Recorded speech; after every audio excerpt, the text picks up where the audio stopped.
de répondre aux questions que le tribunal vous pose. Est-ce que vous reconnaissez lui avoir donné même une fois, même deux fois, ou ne lui avoir pas donné de coups? Comment ça s'est passé cette collaboration entre vous et Madame Si vous me donnez quelques minutes, je vais répondre à votre question sans problème. Vous avez la parole. Mais répondez aux questions comme vous pouvez. Non, ne vous laissez pas intimider. Non, non. Vous parlez avec les tribunaux. Je sais que vous êtes un homme scientifique, vous comprenez.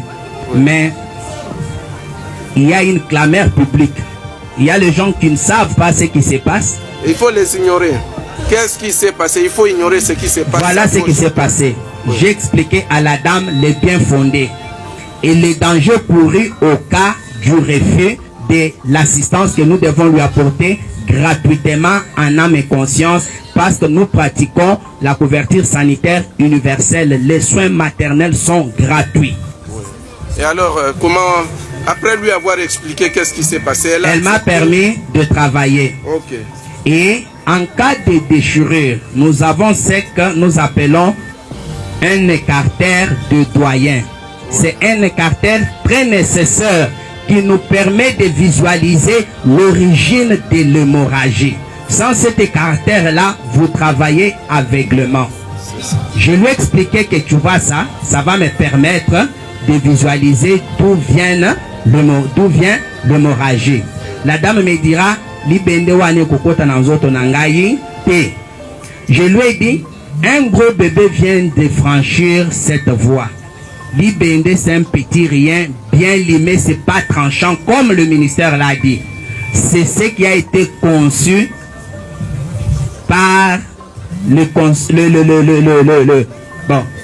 les scientifiques pour nous permettre de bien faire ce travail-là. Elle a refusé. J'ai dit, ok, pas de quoi. Est-ce que tu peux permettre qu'à la place de l'écartère, j'utilise mes deux doigts, bien que cela ne me permettra pas, mais pour ne pas te faire mal, la dame dira oui. Or, ça, c'est un danger que moi, j'ai couru. Parce que là, à l'intérieur, quand vous suturez, vous risquez de vous piquer vous-même. Je le fais. Alors, le col utérin, d'où venait l'hémorragie, étant un organe interne, je ne peux pas aller le suturer si je ne le rapproche pas à la portée de ma vie. Je lui ai demandé, je vais utiliser cette pince en cœur pour approcher le col utérin afin de voir d'où vient l'hémorragie et de bien l'arrêter. Docteur, pas ça. Je dis non, non, madame, tu m'as dit que je peux t'aider et tu m'as permis de faire ce que je fais. Laisse-moi continuer. Et moi, je travaille avec les matériels qui sont stériles. Mes mains sont gantées de gants stériles. Il n'est pas permis à une tierce personne de les toucher ou de s'approcher brutalement de moi. À ma grande surprise, après avoir collaboré bien avec notre accouchée, pendant que j'amène les mains, elle prend ses mains sales par rapport aux miennes qui sont propres et pures et les repousse. Et quand j'approche avec la pince, elle saisit avec ses mains souillées de sang et repousse ma pince. Je dis, madame, tu ne comprends pas les dangers que tu cours. L'infection peut en suivre. Et je ne suis pas devant une petite déchirure. Je suis devant une déchirure qui sent ce que je vais faire. Rien ne peut arrêter l'hémorragie et le danger que tu vas mourir. Mais toi, tu ne le comprends pas. Or, si tu mourrais, nous serons jugés par d'abord l'hôpital, puis par l'État. Parce que le président, en introduisant la couverture sanitaire universelle, l'objectif, c'est d'éviter premièrement le décès maternel. C'est ce qui est grave. Alors, là, je suis déjà dans les détails. D'abord, la dame a posé des actes qui ne sont pas permis d'être posés. J'ai dit, d'accord, mais est-ce que tu peux me permettre d'être assisté par l'équipe stagiaire qui est ici? Il dit, non. Mais je ne peux pas travailler seul sans l'assistance. Et j'étais devant un dilemme et j'ai pu expliquer de toutes les manières, mais on dirait que la personne ne comprenait pas les bien fondés de mon intervention. Okay. Et en posant des gestes agressifs vis-à-vis de moi, j'appelle ça agressif, je lui ai dit, je ne sais pas quoi faire devant ça, mais je comprends pourquoi les autres t'ont abandonné. je fais appel à sa grand-mère qui est venue, qui a parlé. Le comportement avec cette fille, elle parle sans cesse. Elle réplique à n'importe qui, à n'importe quoi, au lieu de s'intéresser à moi, le médecin. Au point même de fermer la bouche à sa grand-mère, de Kolongolaye. Les autres parturiantes qui étaient là ont intervenu en disant, depuis 16 heures tu es là. Yo mokonde ozamwasi akobota biso pe toye pona tobota. Ndenge nini yo a privatisé donc yo moko simbi ba médecin biso bakotala biso quand. Et là j'ai à peu près 6 femmes en travail aussi avec 2 lits. Bon. Et une à la porte en train de pleurer. Malgré l'intervention de celles qui les avaient accompagnées, d'elle-même qui pleurait aussi qu'on mette d'abord son cas à côté, qu'on les voie, elle n'a pas compris. J'ai envoyé appeler notre service de sécurité de l'hôpital, les JR. Et c'est une dame. Des fois, quand on a des difficultés comme ça, on fait appel pour qu'elle vienne quand même intervenir. Peut-être qu'on peut comprendre. C'était une militaire en tenue, ça peut aller. Malheureusement, il était allé intervenir de l'autre côté. Vous comprenez combien j'étais en train de chercher des solutions. Et tout cela, ça prenait du temps, mais la femme saignait. J'ai dit... Mais dans l'entretemps... Un médecin pareil, il faut l'éclipser, il faut les chosifier, il faut l'empaqueter, il faut les phagocyter. Ça, ce n'est pas normal. En tout cas, ça a énervé plus d'un névrax, plus d'un cerveau congolais médical.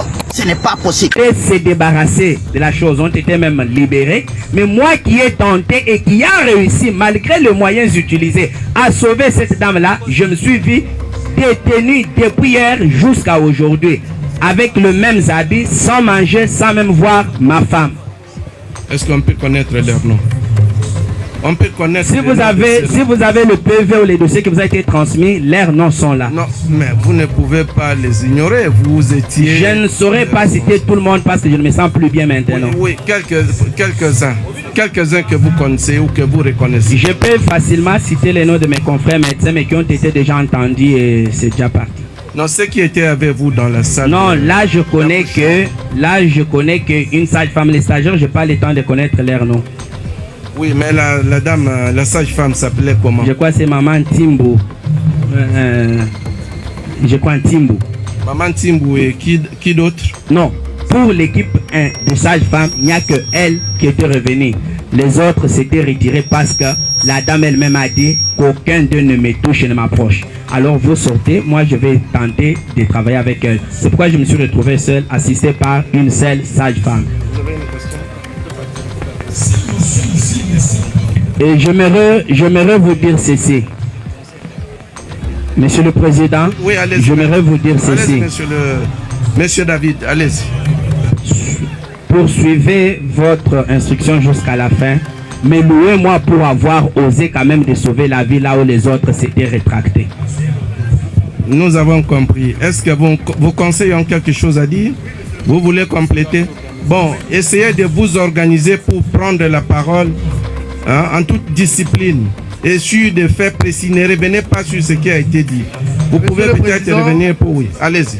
Au vu de l'instruction, nous voulons la comparution de la dame sage-femme parce que notre client a dit tantôt, il a utilisé ses moyens pour persuader la dame pour l'intérêt supérieur de sa vie et la vie du bébé.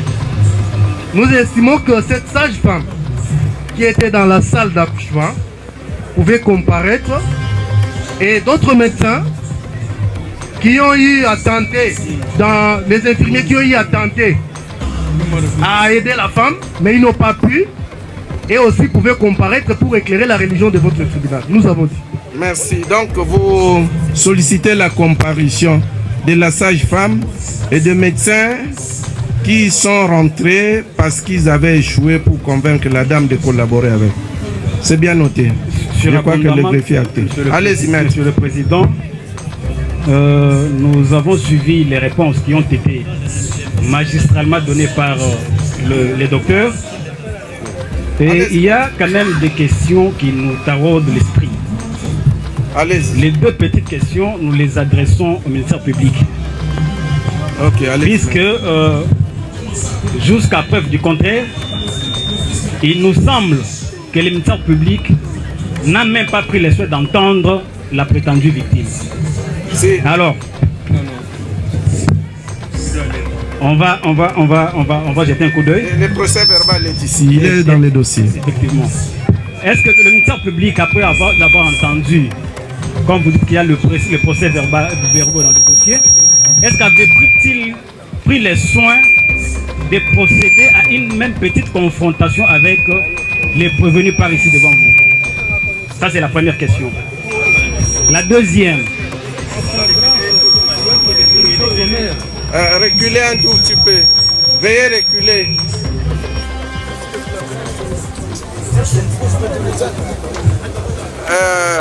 Maître, le tribunal vous rappelle que nous sommes en matière de flagrance. Même le ministère public a procédé à une audition sommaire. C'est ici, ensemble avec vous, que nous allons rassembler les éléments de preuve, entendre les prévenus, essayer d'étoffer, d'approfondir l'instruction. Évidemment, évidemment. Alors, puisque tous nous sommes en train de découvrir les faits, mais nous sommes quand même curieux de savoir que le ministère public dit déjà qu'il y avait tentative de meurtre. Alors, la question que je lui pose en rapport avec cette tentative de meurtre, quels sont les faits qui ont commencé pour donner la mort et qui ont été arrêtés par un fait externe pour qu'ils disent qu'il y a effectivement tentative de meurtre. Donc les faits externes, indépendants de la volonté du prévenu ici présent, qui aurait arrêté cette procédure-là de vouloir attenter à la vie de la partie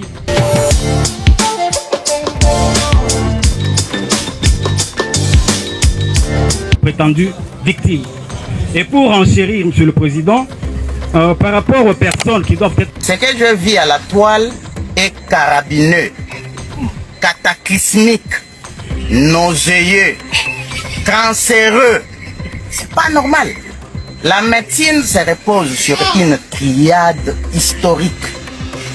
Parmi les aînés de la médecine, il y a Hippocrate pour les médecins, il y a Florence pour les infirmiers, il y a Henri Dunant pour les secouristes. Et cette triade a laissé une richesse richissime en termes de déontologie médicale. Un médecin comme celui-là devait protéger, il devait sauver, il devait dorloter, il devait accueillir de manière emblématique et exceptionnelle. Mais voilà qu'un médecin, il fait sa gynécologie sur une zone corporelle la plus sensible, à telle enseigne que la femme qu'il manipulait avait de la douleur. Au lieu de calmer cette douleur de manière professionnelle, c'est un médecin qui va talocher, taper. Pendant qu'il avait enfilé des gants, et des gants sanguinolents, pleins de sang, à telle enseigne que cette femme malheureuse, exceptionnelle, est imbue du sang, criblée de sang. Elle part même du lit jusqu'au bas de la page. Et le médecin va la suivre. Ce n'est pas possible. Je félicite exclusivement le ministre national de la Santé qui vient de demander qu'on radie, qu'on biffe la mention sur les numéros d'ordre des médecins, sur les diplômes de ces médecins-là. Et là, j'ai applaudi de manière abracadabrante le ministre national de la Santé. Un médecin pareil, il faut l'éclipser, il faut les chosifier, il faut l'empaqueter, il faut les phagocyter. Ce n'est pas normal. Porter des gants de boxe, parce que tout était déjà fait. Le ring était déjà là. Et le médecin, en se comportant ainsi, le stagiaire et la parturière étaient en train de pousser les cris de détresse. Et c'est ça qui a fait en sorte que le médecin n'arrive pas à tuer, à donner la mort à la parturière, monsieur le président. Nous avons dit. D'accord, monsieur le procureur. Oui, docteur, vous pouvez répondre. Vous pouvez répondre à la question. S'il était autorisé de donner des coups à une patiente, pourquoi êtes-vous allé vous justifier? Et ensuite, c'est la deuxième. Combien de fois avez-vous déjà donné des coups à des prévenus qui refusent de collaborer avec? Je ne suis pas allé me justifier au nom de coups administrés à l'accoucher. Je suis allé me présenter devant ma hiérarchie parce que j'ai vu sur qu'il est. Pas moi je vis, mais j'ai entendu dire qu'il y a une vidéo de vous qui circule sur le net ou sur le toit, que toi tu as fait ça et ça. J'ai dit, mais je me rappelle des faits, mais pour la vidéo, je ne sais pas. Je ne sais pas s'ils font partie de ceux qui ont truqué la vidéo là pour... Parce qu'il dit que certaines... Or, moi, j'ai vu qu'une... Donc, lui peut produire d'autres vidéos. Alors, s'il produit d'autres vidéos sur sa déclaration, ce sont eux qui détiennent alors l'intégralité des vidéos là et ils sont complices. Parce que nous recherchons ces vidéos là aussi. Merci. Vous pouvez les compléter brièvement. Brièvement, Monsieur le Président. Maître, essayez d'encadrer, d'aider votre à rester dans le cadre de ne pas sortir, de faire preuve d'élégance dans les réponses à donner. Le ministère public, certes, est une partie au procès, mais il faut toujours parler de lui avec respect.